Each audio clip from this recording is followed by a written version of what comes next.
Hola, ¿qué tal amigos? ¿Cómo están? Espero que muy bien. En este video vamos a ver cómo se hace una evaluación psicológica y cómo entregar el dicho informe, para lo cual otros profesionales con los que el paciente necesite dicho documento pudiera entregar. Entonces, si estás interesado, pues quédate, y si conoces a alguien que le pueda interesar, que le compartas este video, obviamente agradeciéndote mucho tu like, tu suscripción. Todo esto es gratuito y me va a ayudar mucho para seguir adelante. Y sin más preámbulo, vámonos pues al ataque.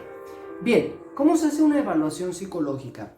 Primeramente, se tiene que tomar en cuenta el motivo de consulta, es decir, qué lo motiva al paciente a ir a esas sesiones, ¿verdad? Si es un niño o si es un adulto. Obviamente, si es un niño, se le tiene que consultar mucha información a los padres. Un problema en el comportamiento, un problema emocional, o en el adulto también igual, un problema en el trabajo, con su pareja, en la familia, sí, una cuestión a nivel personal. Se tiene que redactar muy bien ese motivo de consulta. Muchas veces a mí me gusta poner las frases que dice el paciente en caso que sea el adulto, pero también si es el niño, y lo que dicen los papás. También se tiene que redactar las observaciones en el comportamiento durante la evaluación, es decir, cómo se comporta el niño, cómo se comporta el adulto. Se muestra muy nervioso, se muestra muy serio, muy introvertido, muy extrovertido, se muestra un tanto hostil, se muestra un tanto negado, ¿sí? ¿Qué observaciones conductuales tiene la persona, el paciente, para cuando se le está haciendo dicha evaluación? Y esto tiene que también registrarse en el informe. Un aspecto muy importante que sigue después de este es los instrumentos para la evaluación. Y antes de pasar a las pruebas psicológicas, que este es un instrumento de los más conocidos, se tiene que también pasar por entrevistas estructuradas. Una muy importante es la historia clínica. Aquí se le va a preguntar en sí los antecedentes que tiene el paciente en el área médica, puesto que también su situación de salud médica nos dice mucho acerca de su situación psicológica. Si tiene hipertensión arterial, si tiene diabetes, si tiene otra enfermedad crónica degenerativa, también pues esto nos va a decir mucho sobre su situación emocional. También se registran muchas veces los antecedentes familiares, es decir, cómo fueron sus padres, sus abuelos, sus hermanos, sus tíos. Sí, para esto también nos va a decir algunos factores hereditarios. Por ejemplo, si la persona pudiera tener una depresión, desde cuándo viene dicha depresión, cómo eran sus padres, hubo alguna situación de disfuncionalidad familiar. Muchas veces la depresión tiene causas desde la familia de origen donde vivió la persona, ¿no? En caso que si fuera el niño, pues su historia clínica desde el desarrollo, es decir, cómo fue concebido el niño, si fue planeado, si fue aceptado, cómo fue su embarazo, cómo fue el parto, ¿no? Todo esto también nos puede decir, porque también sabemos que hay trastornos que tienen causas orgánicas dentro del desarrollo. Su control esfinteriano, es decir, cuando logró entrenar y avisar para ir al baño. Todo esto, ¿no? Cómo fue sus primeros días de clase, nos dice mucho acerca, pues, de la psicología actual del niño. Para posteriormente vamos a pasar, pues, a ya los instrumentos. Después de hacer una buena historia clínica, pasamos pues a los instrumentos de las pruebas psicológicas, que muchas veces se dividen en dos dependiendo del tipo. Unas son psicométricas, que son pruebas objetivas muy estructuradas, que nos van a dar un resultado más, digamos, más concreto, y las técnicas proyectivas, que en este caso son las técnicas basadas en la interpretación psicoanalítica. Estas muchas veces están basadas en las teorías freudianas, ¿no? De cómo está su superyo, cómo está su ello, cómo están las funciones yoicas, y también algunos aspectos personales, ¿no? Que muchas veces ya no son tanto freudianas, sino también nos pueden decir algunos aspectos acerca de su autoestima, por ejemplo, de su autoimagen, sobre relaciones personales, que, bueno, para la teoría psicoanalítica se llaman relaciones objetales. Para las pruebas psicométricas, como son más estructuradas, pues nos van a dar resultados más, como les dije, más concretos. Sus niveles de depresión, su nivel de ansiedad, si tiene síntomas de hiperactividad. Eso nos va a decir, una prueba más objetiva. Pero también puede revisar niveles de inteligencia, que el llamado coeficiente intelectual. Decir nada más, como un muy breve resumen, que un coeficiente intelectual promedio, que muy entre comillas es normal, va del 90 al 110. Recordar que del 80 al 90 estamos hablando de un término bajo del promedio. Son niños que muchas veces tienen problemas académicos, ¿no? De calificaciones, van a tener bajo rendimiento académico.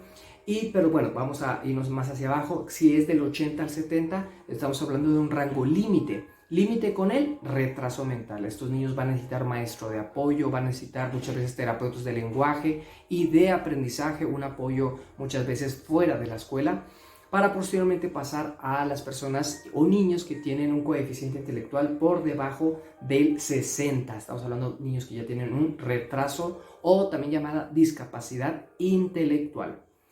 Recordar nada más que a partir del 110, estamos hablando de en el otro extremo, son personas que tienen una inteligencia pues arriba del promedio, que obviamente han de tener un rendimiento académico superior. Todo esto se puede evaluar con pruebas psicométricas y también algunas proyectivas, pero más que nada son pruebas psicométricas. La más conocida es el WISC en niños y el WISE en adultos. Aquí les voy a poner algunas imágenes que también podemos ver en las cuestiones de la evaluación psicológica. Bien, pues muy importante registrar los resultados. Hay que hacer una lista de todos los instrumentos que se usaron para la evaluación y para posteriormente destacarlos o proyectarlos, ¿sí?, en ese dicho informe. Primero el área intelectual, después el área emocional, los indicadores emocionales que pueden ser inseguridad, inferioridad, baja autoestima, extroversión excesiva, descontrol de impulsos, ¿sí?, relaciones interpersonales inestables, todos los datos que nos hayan dado las pruebas psicológicas. Y es muy importante hacer un resumen. No le vamos a poner todo lo que venga ahí en las pruebas, sino vamos a hacer un resumen donde destaquemos lo más importante.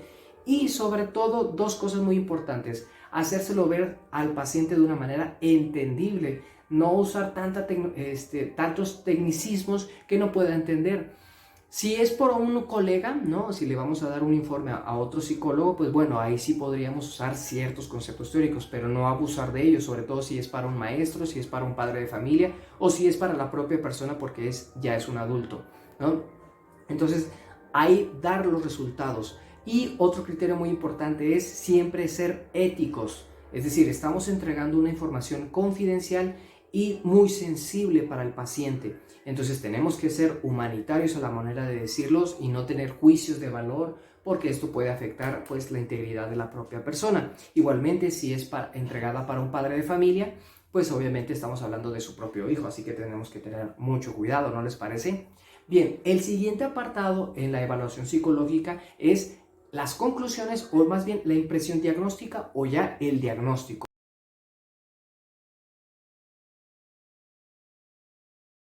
Que este debe ser basado siempre, digamos, en lo que dice el DSM-5, ¿sí?, el Manual Diagnóstico de Trastornos Mentales 5. Este lo hizo el APA, o la Asociación Psiquiátrica Americana, o el CIE-10, ¿no?, la Clasificación Internacional de Enfermedades número 10, está hecha por la Organización Mundial de la Salud. Solamente estos dos son criterios o manuales diagnósticos que nos pueden dar un resultado más fidedigno y válido de acuerdo a la ciencia de la psicología. Hay que decirlo, la psicología sí es una ciencia, está basada en el método científico, se ha hecho mucha investigación, incluso algún tipo de experimentación y comprobación. ¿Vale? Aquí voy a dejar algunas otras imágenes. El último apartado de la evaluación psicológica debe ser, por supuesto, recomendaciones generales, ¿sí?, e indicaciones. Es decir, ¿qué le vamos a recomendar al paciente hacer después de darle ese diagnóstico, después de darle esos resultados? Te voy a poner un ejemplo. Si el paciente tiene retraso mental, pues yo le tengo que dar a los padres de familia, si es un niño, pues recomendaciones como por ejemplo un maestro de apoyo, ¿sí?, actividades académicas vespertinas, repasar números, repasar letras, repasar sílabas, repasar lectura, repasar sumas y restas, no tanto como experto en el área, sino como recomendaciones, repito, generales. ¿Sí? Por ejemplo, yo trabajo en un hospital público y muchas veces el padre de familia no tiene el dinero o a veces el tiempo para mandarlo con un maestro de apoyo, o no hay, porque a veces me toca que los pacientes sean de ejidos, ¿no?, de pueblos retirados de ciudades, de zonas urbanas, y no tienen la posibilidad de llevarlo con un maestro de apoyo. Entonces ahí les doy indicaciones sobre qué hacer, ¿verdad? Por ejemplo, si tienen problemas de lenguaje, yo le pido a la mamá que le cuente cuentos, que le cante canciones, que le pida al niño que nombre los objetos que le rodean o que trate de decir las cosas, incluso también algunos ejercicios labiodentales, ¿no?, para que él pueda movilizar pues el área bucal. Son recomendaciones generales. Por ejemplo, en el área de los adultos, pues obviamente pues sí es una cuestión ya más especializada de un servidor como psicoterapeuta. Si yo destaco que tiene un trastorno depresivo mayor, muchas veces la recomendación general va a ser, por ejemplo, si evitar, pues bueno, relaciones tóxicas, por ejemplo, también evitar pensamientos irracionales o etiquetantes, por ejemplo, soy un inútil, soy muy malo, mi familia estaría mejor sin mí, pensamientos en este caso ya muy extremistas, que muchas veces perpetúan o son las que fomentan pues la dicha depresión. En caso de, por ejemplo, que tenga ansiedad o un trastorno, por ejemplo, de ansiedad generalizada, que cuide mucho los pensamientos adivinatorios y catastróficos, ¿no? Le hacen pensar acerca de un futuro muy malo para sí mismo o para quien le rodea. En ese caso, por ejemplo, se trata de destacar los pensamientos irracionales y tratar de cambiarlos por otros más adaptativos. Obviamente, pues una evaluación psicológica nos da un mapa de qué le pasa al paciente y qué podemos hacer con él, ¿sí? Obviamente también incluye esto como recomendación general si necesita un especialista médico, por ejemplo, si necesita un neuropediatra en caso de los niños o un psiquiatra en caso de los adultos. Incluso también hay niños que necesitan psiquiatra, ¿no? Psiquiatra infantil. Y muchas veces porque también hay muchos trastornos que también requieren un tratamiento multidisciplinario, ¿no? Un medicamento, pero también terapia. Muchas veces se trabaja también con la propia familia, porque a veces la familia, como sabemos, es uno de los factores para que la persona llegue a tener un trastorno. Y fíjate lo que dije, no estoy culpando a la familia, estoy diciendo que muchas veces es un factor para que el niño desarrolle un trastorno de conducta o también para que un adulto pues tenga dichos trastornos sin llegar a culpar a nadie, ¿verdad? Esto ha sido un muy breve resumen, espero de verdad haberte aportado. Voy a estar muy atento, si tienes alguna duda, algún comentario, puedes dejarlo aquí abajo y voy a estar muy atento para poderte responder. Agradecerte mucho tu like, tu suscripción, esto es gratuito y me va a ayudar muchísimo. Así que pues bueno, hacer una buena evaluación, ¿verdad? ¿Para qué? Para estar bien. Hasta luego.